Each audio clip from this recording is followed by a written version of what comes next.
그리 아니하실지라도의 신앙이라는 제목으로 오늘 함께 말씀을 살펴보도록 하겠습니다.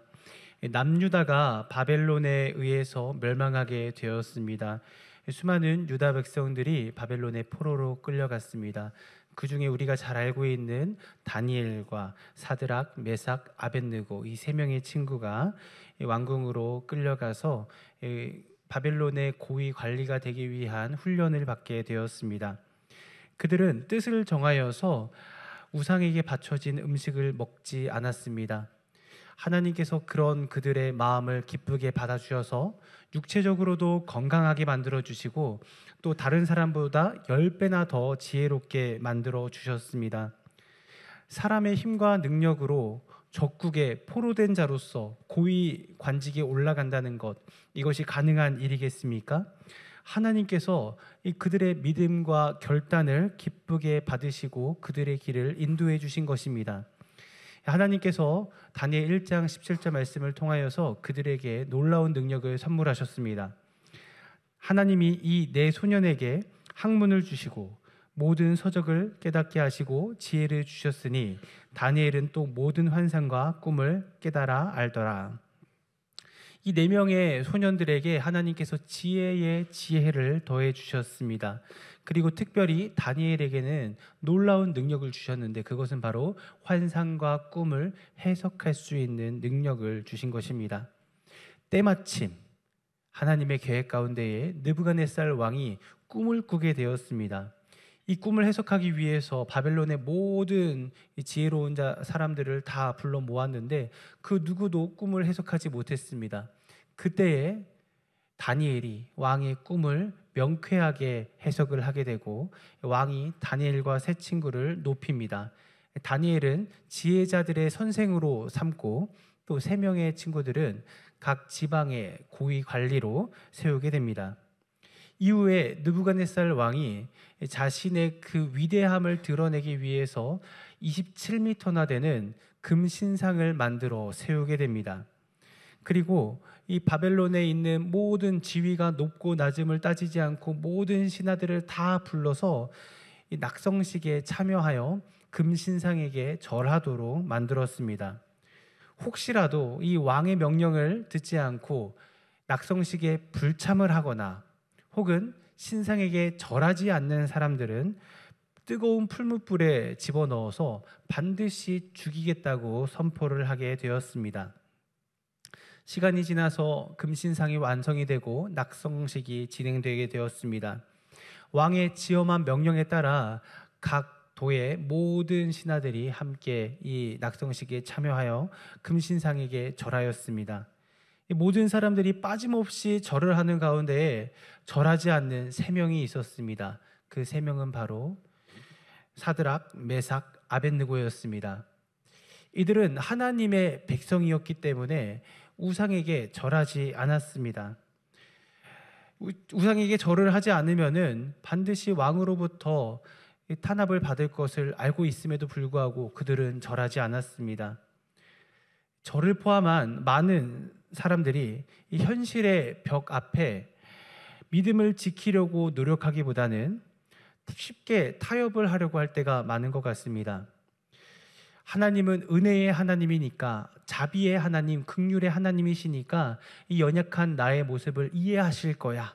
이렇게 스스로 자기 위안을 하고 합리화를 하면서 믿음을 지키기 위해서 어떻게 하면 열심히 할 수 있을까? 어떻게 하면 이 신앙을 지킬 수 있을까? 고민하지 않고 빠르게 현실에 타협을 하는 경우가 너무나 많은 것 같습니다.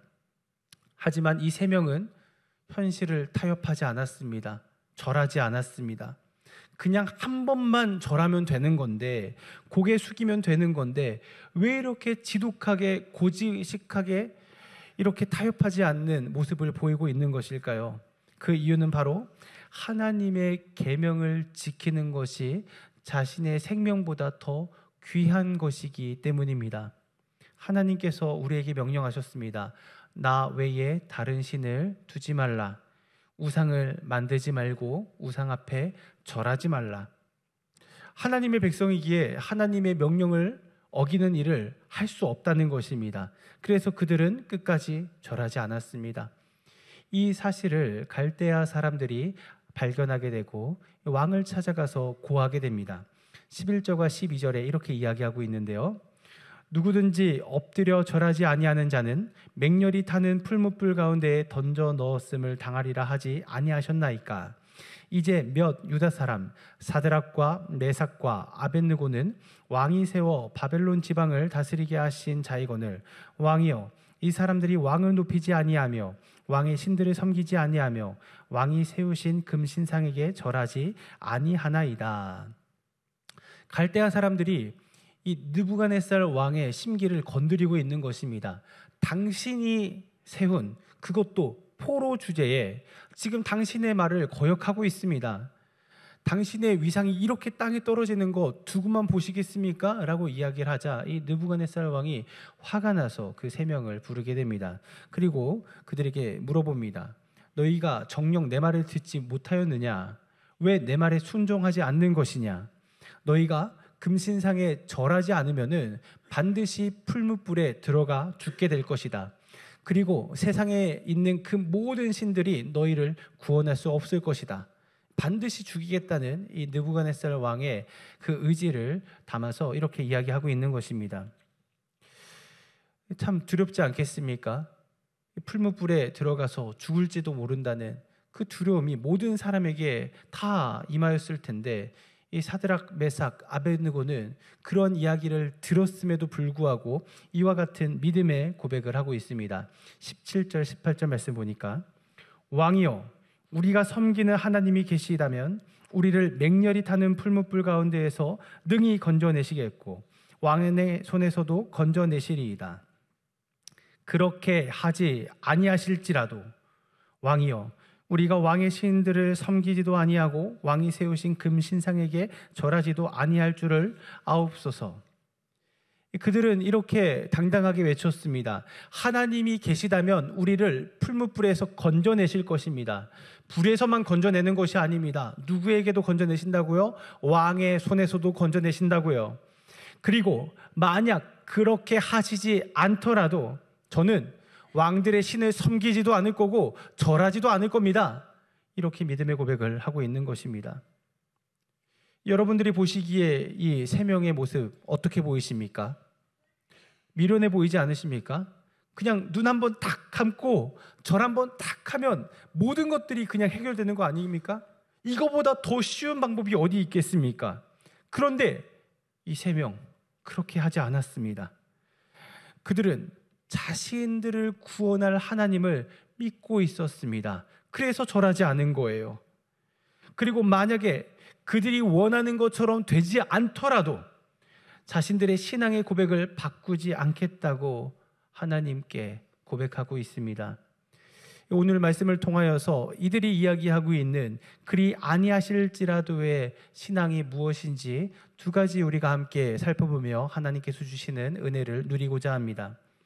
그리 아니하실지라도의 첫 번째 뜻은 내 생명을 보존하는 것보다 내 믿음을 지키는 것이 더 중요하다는 것입니다. 그렇기 때문에 혹시라도 목숨을 잃는 한 있더라도 믿음을 지키겠다고 말하는 것입니다. 여러분들 세상을 살아갈 때에 가장 중요하게 생각하는 것이 무엇입니까? 생명, 목숨입니다. 왜냐하면 생명을 잃게 되면 모든 것을 다 잃어버리는 것이기 때문입니다. 사람이 죽게 되면 쌓아놨었던 부나 명예는 다 소용없고 쓸모없는 것이 되어져 버립니다. 그래서 누가복음 12장 20절 말씀 보니까 하나님께서 어리석은 부자를 향하여서 이렇게 말하고 있습니다. 하나님은 이르시되 어리석은 자여, 오늘 밤에 내 영혼을 도로 찾으리니 그러면 내 준비한 것이 누구의 것이 되겠느냐 하셨으니, 농사를 아무리 잘 지어도 소용이 없다는 거예요. 추수할 곡식들이 많아가지고 예비되어 있었던 그 창고에 넘치고 그 창고를 더 많이 늘리고 더 크게 짓더라도 소용이 없다는 것입니다. 어떻게 되면요? 사람이 죽게 되면요. 생명이 그렇게 중요하다는 것입니다. 그런데 그렇게 중요한 생명을 사드락, 메삭, 아벳느고는 잃어버리는 한 있더라도 믿음만큼은 포기하지 않겠다고 지금 결단하고 있는 것입니다. 하나님을 믿는 믿음이 우리의 생명보다 더 귀한 것일까요? 여러분들 어떻게 생각하십니까? 만약에 믿음을 지키기 위해서 내 목숨을 걸어야 하는 상황이 온다면 여러분들 목숨을 걸 각오가 되어져 있으십니까? 아니, 죽음까지는 아니더라도 하나님을 믿고 말씀대로 살아가는데 오히려 이전보다 경제적으로 어려워지고 건강도 안 좋아지고 삶이 힘들어진다고 해도 여러분들의 그 믿음과 신앙을 지키실 수 있으시겠습니까? 주님께서는 그러한 질문을 가지고 있는, 의문을 품고 있는 우리에게 우리가 예수 그리스도를 믿는 그 근본적인 이유가 무엇인지 다음의 말씀을 통하여서 가르쳐주고 계십니다. 우리 잘 알고 있는 말씀인데요, 요한복음 3장 16절 말씀을 한번 같이 읽어보도록 하겠습니다. 하나님이 세상을 이처럼 사랑하사 독생자를 주셨으니.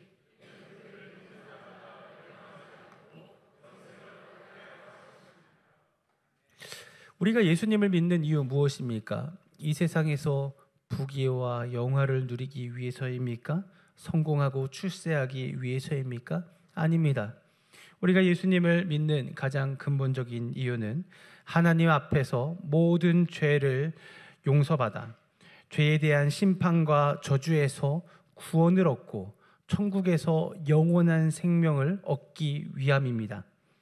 사랑하는 성도 여러분, 성경이 말씀하시기를 모든 사람은 하나님 앞에 죄인이라 하였습니다. 그렇기 때문에 궁극적으로 하나님 앞에 반드시 심판을 받게 되어져 있습니다. 그때 회개하지 않는 자들은 하나님의 형벌로부터 피할 수 없고 꺼지지 않는 유황불에 들어가 영원토록 고통을 받아야 합니다. 그래서 로마서 3장 23절에서 말씀하시기를 모든 사람이 죄를 범하였음에 하나님의 영광에 이르지 못하였더니, 또 히브리서 9장 27절에서 한 번 죽는 것은 사람에게 정해진 것이요 그 후에는 심판이 있다고 이야기하는 것입니다. 그런데 하나님께서는 인간이 반드시 받아야 하는 이 심판으로부터 인간을 구원하기 위하여서 독생자 예수 그리스도를 이 세상의 구원자로 보내주셨다는 것입니다. 그리고 누구든지 하나님이 보내신 그 아들 예수 그리스도를 믿기만 하면 그의 모든 죄를 다 속량해 주시고 다시는 죄에 대한 심판이 없는 천국의 영생을 선물로 주신다고 약속하고 계시는 것입니다. 그래서 요한복음 5장 24절에 이렇게 말씀하고 계십니다. 내가 진실로 진실로 너희에게 이르노니 내 말을 듣고 또 나를 보내신 이를 믿는 자는 영생을 얻었고 심판에 이르지 아니하나니 사망에서 생명으로 옮겼느니라. 그러므로 우리가 믿음을 지킨다는 것은요, 곧 구원과 영생을 지킨다는 것을 의미하는 것입니다. 그냥 하나님을 향한 조그마한 믿음을 지키고 사랑을 지켰다, 이 정도 차원의 문제가 아니라 구원과 영생을 지키는 것이 바로 믿음을 지키는 것과 동일하다는 것입니다. 반대로 말씀드리면 우리가 믿음을 포기한다는 것은 무슨 뜻이겠습니까? 죄로 말미암아 지옥의 저주와 멸망에서 구원받는 것을 포기한다는 것과 같은 뜻입니다. 천국의 영생을 포기하는 것과 같은 의미인 것입니다.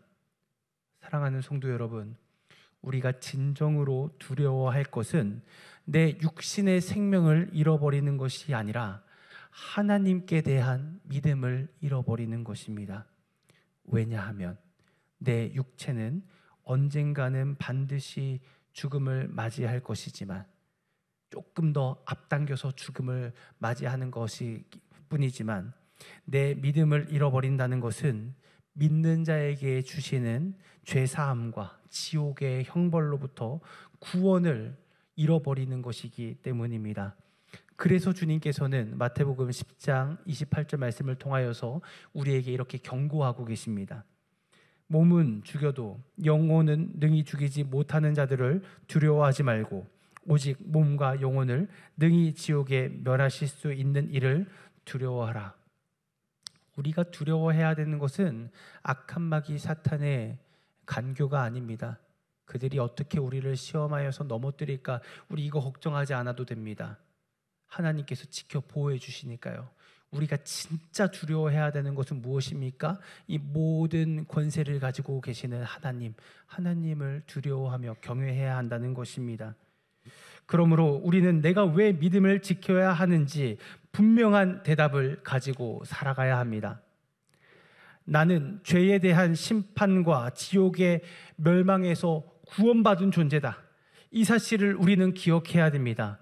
영원한 생명을 얻기 위해서 예수 그리스도를 믿는 것이다 라는 확실한 신앙과 고백을 가지고 살아가야 하는 것입니다.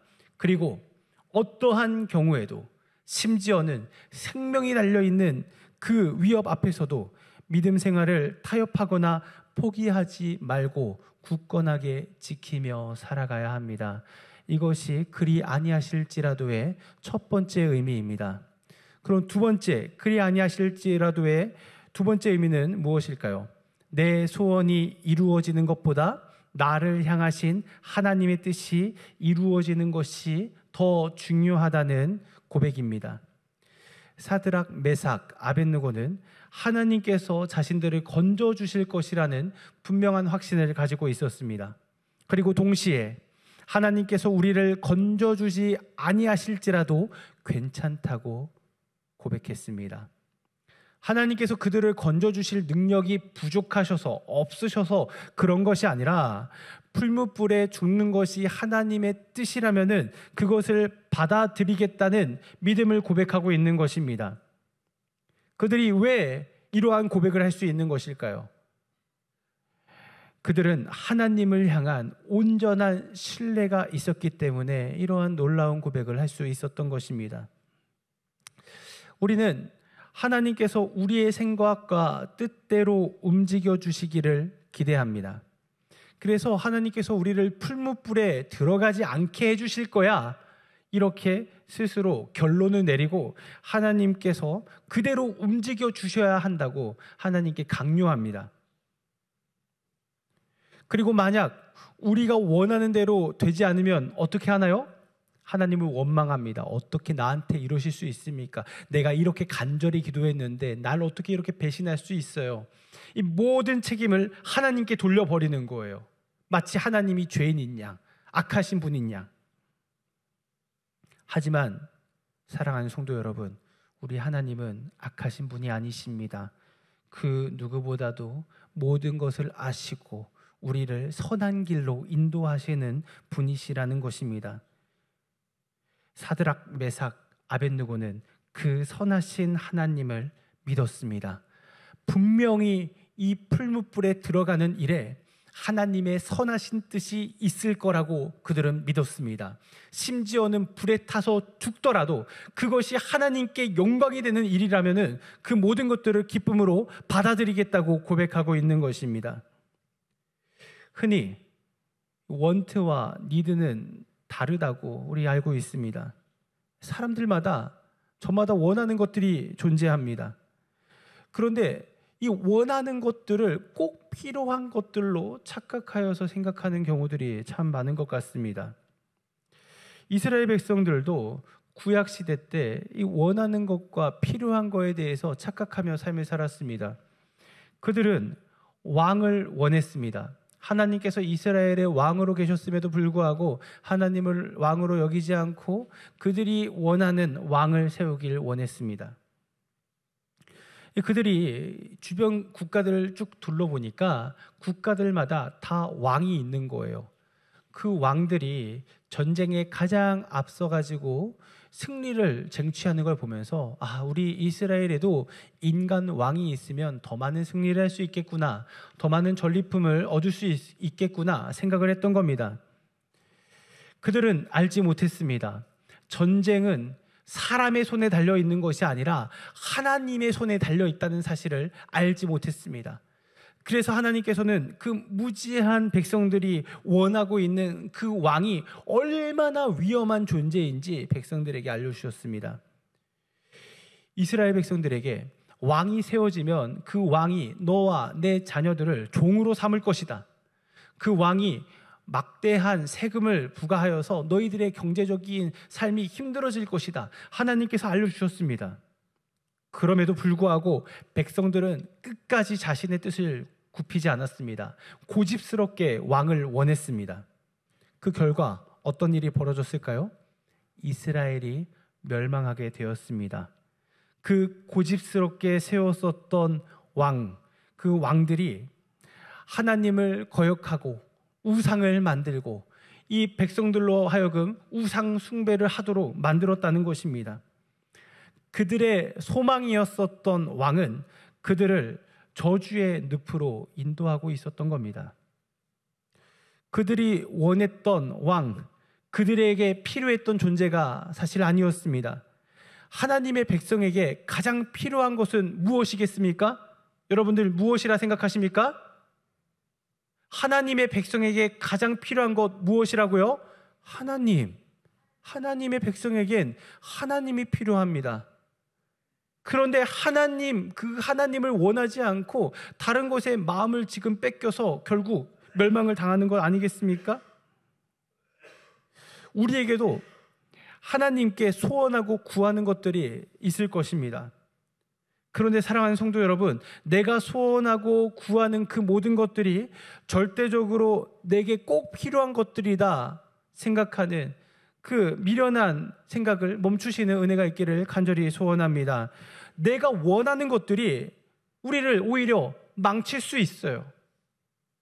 제가 밀가루를 굉장히 좋아합니다. 그렇게 생기지 않았습니까? 스트레스를 받으면은 막 먹습니다. 배가 불러도 먹습니다. 제가 맛있는 그 밀가루를 원하는데 그 밀가루가 저를 유익하게 해줄까요? 아니요. 오히려 저를 죽음의 길로 인도하는 것입니다. 여러분들이 원하고 바라는 하나님께 간구하는 그것들이 여러분들을 망칠 수도 있는 것이라는 거예요. 그렇기 때문에 우리는 사드락과 메삭과 아벳느고와 같이 이렇게 하나님께 구할 수 있어야 됩니다. 하나님, 제 소원은 이것입니다. 그러나 하나님, 제 뜻보다 하나님의 뜻이 더 지혜롭고 선한 것을 내가 믿습니다. 그러므로 비록 제가 소원을 하나님께 구했을지라도 제 소원대로 응답하지 마시고 하나님의 뜻대로 응답하여 인도하여 주옵소서. 우리 이렇게 하나님께 기도할 수 있어야 된다는 것입니다. 이에 대해서 어거스틴이 다음과 같이 말하였습니다. 만약 하나님께서 내게 단 한 번의 선택권을 주신다면 나는 그 선택권을 온전히 하나님께 돌려드릴 것입니다. 왜냐하면 하나님은 나를 위해서 가장 옳은 선택을 하실 것이며 내게 가장 선한 선택을 해주실 것이기 때문입니다. 우리 어거스틴과 같이 한번 이렇게 하나님께 고백해 볼까요? 다 함께 읽어보겠습니다. 만약 하나님께서 내게 단 한 번의 선택권을 주신다면 나는 그 선택권을 온전히 하나님께 돌려드릴 것입니다. 왜냐하면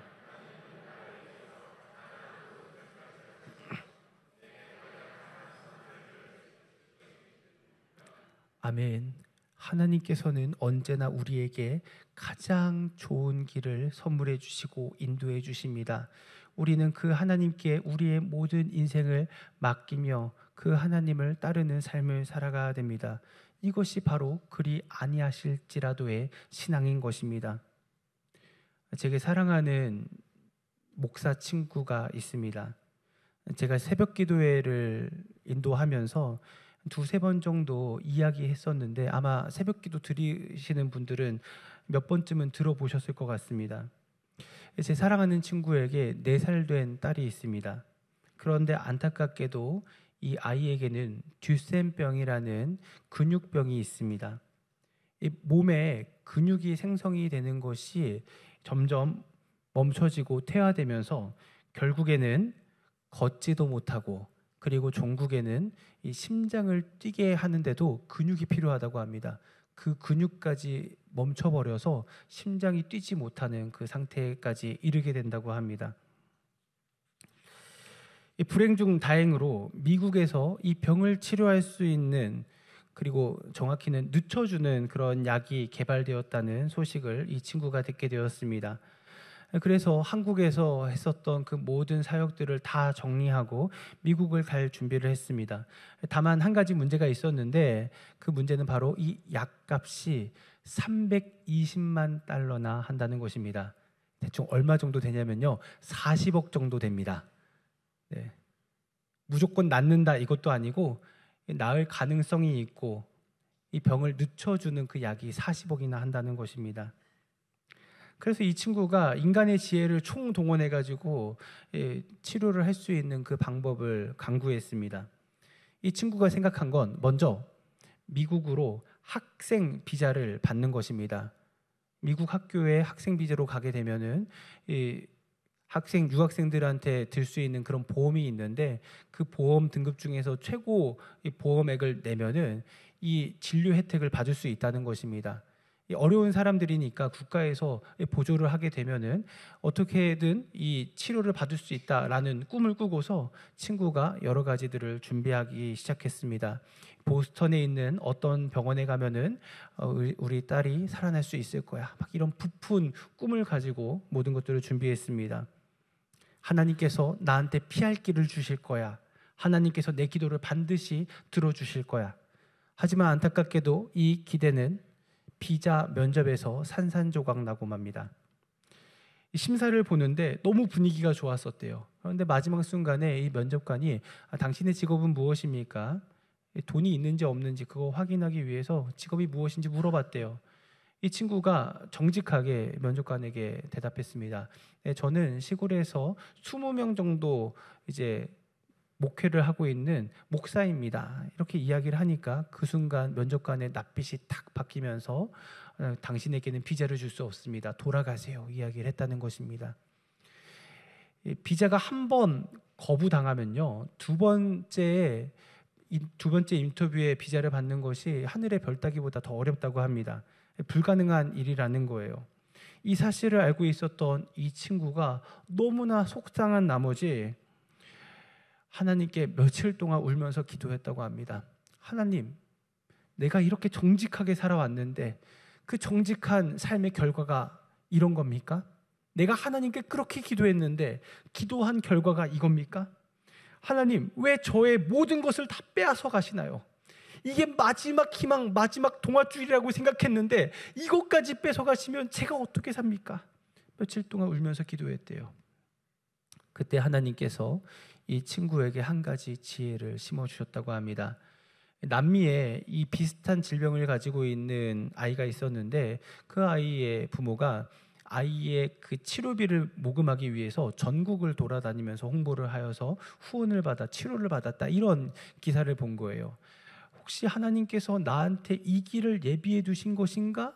친구가 생각을 하게 되고 한번 도전하게 되었습니다. 모두가 다 안 될 거라고 이야기했어요. 이 친구는 무릎에 연골이 없는 친구였었거든요. 1시간도 못 걷는 친구가 전국을 일주한다는 것이 가능한 일이겠습니까? 안 된다고, 몸 생각하라고, 미국 가서 몸 상하면 어떡할 거냐고 모두가 말렸습니다. 그런데 이 친구는 하나님의 뜻이라는 그 확신을 가지고 부산에서부터 서울까지 한 달 동안 걸어서 다니면서 자신의 딸의 그 병에 대해서 사람들에게 알려주었습니다. 감사하게도 이 친구의 이 걸음이 이 인터넷 뉴스와 또 방송에 나가게 되면서 많은 사람들이 이 친구의 딸을 도와주기 위해서 성금을 모았고 지금까지 24억 정도가 모였다고 하는 것을 들었습니다. 훗날 이 친구가 저에게 말해주기를, 하나님께서 내가 원하는 것을 들어주시지 않아서 너무 괴로웠어. 그런데 하나님께서는 내가 알지 못하는 더 크고 놀라운 일들을 준비하고 계셨던 거야. 내가 계획하고 준비한 것이 최고의 방법이라고 생각했었는데 뒤를 돌아보니까 하나님께서 사랑하는 딸을 치료하기 위해서 모든 것을 준비해주고 계셨던 거야. 사랑하는 친구가 저에게 이러한 고백을 했습니다. 사랑하는 성도 여러분, 하나님께서는 그 힘들고 어려운 상황 속에서도 우리를 향한 가장 좋은 길, 가장 선한 길을 예비해 두고 계십니다. 때로는 그 하나님의 뜻을 알지 못해서 이해할 수 없어서 괴롭고 낙담될 수도 있습니다. 하지만 그러한 순간에도 하나님을 신뢰하며 하나님의 뜻을 기대하는 사랑하는 성도님들 되시기를 간절히 소원합니다. 하나님께서는 하나님께서 사랑하시는 그 자녀들을 내버려 두지 않으십니다. 그 하나님을 믿는 것이 바로 그리 아니하실지라도의 신앙인 것입니다. 오늘 말씀을 배경으로 만들어진 찬양이 있습니다. 여러분도 혹시 아시나요? 그리 아니하실지라도 감사해요. 주님 뜻을 믿기 때문이죠. 저도 한 10년 전에 이 찬양 참 좋아했습니다. 기타 치면서 그리 아니하실지라도 막 박수 치면서 막 이 찬양 불렀는데, 오늘 말씀 준비하면서 보니까 이 찬양 이렇게 부를 수가 없겠더라고요. 힘들고 어려운 상황 속에서 하나님을 믿는 그 믿음으로 살아가기 위한 그 결단이 담겨져 있는 찬양 아니겠습니까? 그리 아니하실지라도 감사해요. 주님 뜻을 믿기 때문이죠. 그렇게 하시지 않아도 주님을 신뢰하기에 주님 내가 이 길 걸어갑니다. 내가 주님을 믿는 마음으로 주님과 함께 나아갑니다. 절하지 않겠습니다. 왕에게 굴복하지 않겠습니다. 세상의 핍박에 내가 무너지지 않겠습니다. 나를 붙드시는 그 하나님을 믿습니다. 오늘 사드락과 메삭과 아벳느고가 하나님께 이렇게 고백하고 있는 것입니다. 그리 아니하실지라도 이 믿음을 가지고 하나님 앞에 살아가고 있는 것입니다. 그 고백은 내 믿음을 내 생명보다 더 귀히 여기는 마음으로 꺾이거나 타협하지 않는 신앙입니다. 그 믿음은 내 소원보다 하나님의 뜻이 이루어지는 것을 더욱더 원하는 신앙인 것입니다. 사랑하는 성도 여러분, 우리의 남은 인생 바로 이 그리 아니하실지라도의 신앙으로 무장하여 하나님의 큰 기쁨이 되시고 삶의 현장에서 주님의 구원하심을 드러내는 사랑하는 옥인교회 모든 성도님들 되시기를 간절히 소망합니다. 기도하시겠습니다.